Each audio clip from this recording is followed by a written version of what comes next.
Hello friends, my name is Shaurya Pratap Jadon and today's video is on chapter from materials, metals and non-metals of chapter of class 8th. First, metals are lustrous where non-metals have no luster. यानी ये कह रहा है metals यानी जो धातु होते हैं वो चमकते रहते हैं और जो अधातु होते हैं वो नहीं चमकते। और ये कह रहा है generally metals are malleable and ductile, non metals do not these have properties. यानी कह रहा है कि जो धातु होते हैं वो मलेबल यानी मतलब उनको हम कोई भी शीट में बदल सकते हैं और डक्टाइल यानी चमकीले भी होते हैं। Non metals do not have these properties, जो अधातु होते हैं उनके पास ये सारे गुण नहीं होते। Generally metals are good conductor of heat and electricity but non metals are poor conductor. Generally जो मेटल होते हैं यानी धातु होते हैं वो गुड कंडक्टर होते हैं हीट और इलेक्ट्रिसिटी के, पर जो अधातु होते हैं वो पुअर कंडक्टर होते हैं यानी वो लाइट और आग को अपने से पास होने नहीं देते। On burning material metals react with oxygen to produce metal oxides which are basic in nature. Non-metals react with oxygen to produce metallic oxides which are acidic in nature.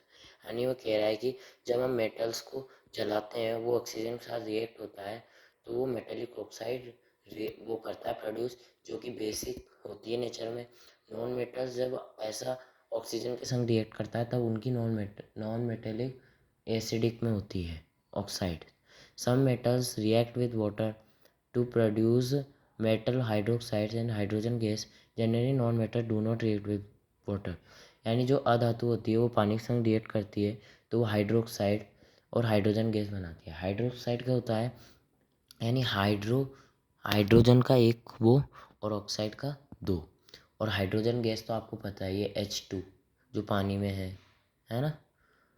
Generally non metals, और जो non metals यानी अधातु होती है वो पानी के साथ react ही नहीं कर पाती। हाँ, metals react with acids to produce metal salts and hydrogen gas. Generally non metal do not react with acids, यानी जो मेटल जब एसिड्स के संग रिएक्ट करती है तो मेटल सॉल्ट्स बनाती है और हाइड्रोजन गैस, और जब नॉन मेटल रिएक्ट करती है तो वो रिएक्ट ही नहीं कर पाती है। Some metals react with bases to produce hydrogen gas. जो मेटल होते हैं रिएक्ट करते हैं बेस के संग तो हाइड्रोजन गैस बनाने के लिए। More reactive metals displays less reactive metals from there compounds in aqueous solution. यानी जिन वो धातुओं की पावर ज़्यादा है यानी क्षमताएं ज़्यादा हैं वो छोटे धातुओं की क्षमताओं को ऐसे ही उनके मतलब सॉल्ट सोल्यूशन के साथ डिस्प्लेस कर देते हैं। Metals and non metals are use widely in our daily life. और जो मेटल और नो मेटल यानी धातु अधातु होते हैं वो हमारी दैनिक जीवन में बहुत दिन पर दिन उनका यूज बढ़ता ही जा रहा है। And our next chapter is chapter 5, coal and petroleum.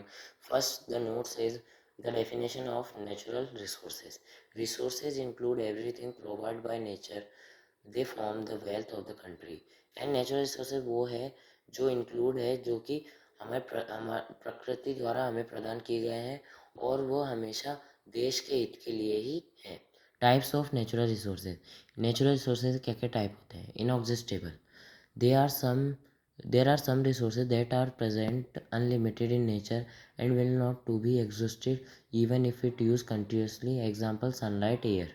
यानी इनएग्जॉस्टेबल रिसोर्स वो होते हैं जो प्रेजेंट है पर अनलिमिटेड है नेचर में और वो कभी ख़त्म नहीं हो सकते, जैसे कि सनलाइट और एयर।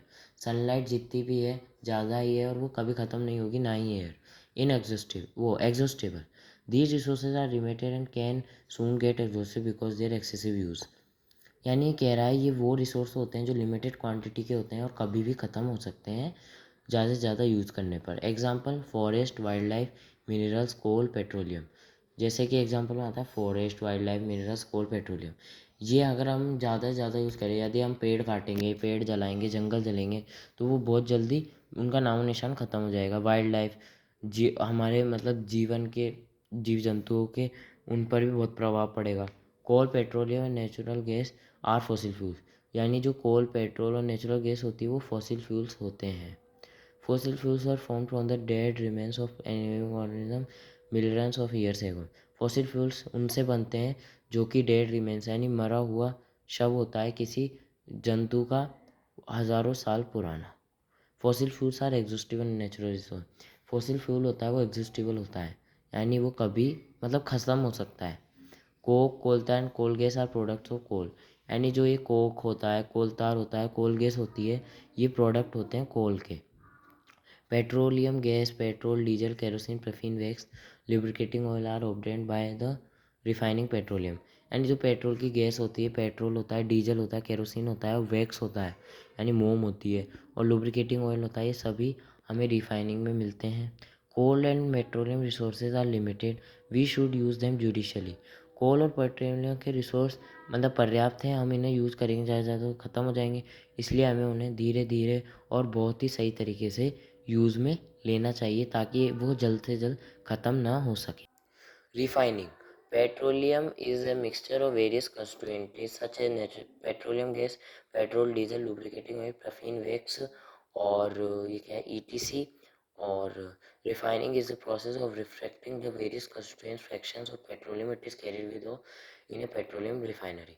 यानी रिफाइनिंग एक ऐसी प्रक्रिया है जिसमें हम पेट्रोलियम की मिक्स हुई अदर चीज़ों को अलग कर सकते हैं, जैसे पेट्रोल है, गैस है, डीजल है, लुब्रिकेटिंग ऑयल, वैक्स है।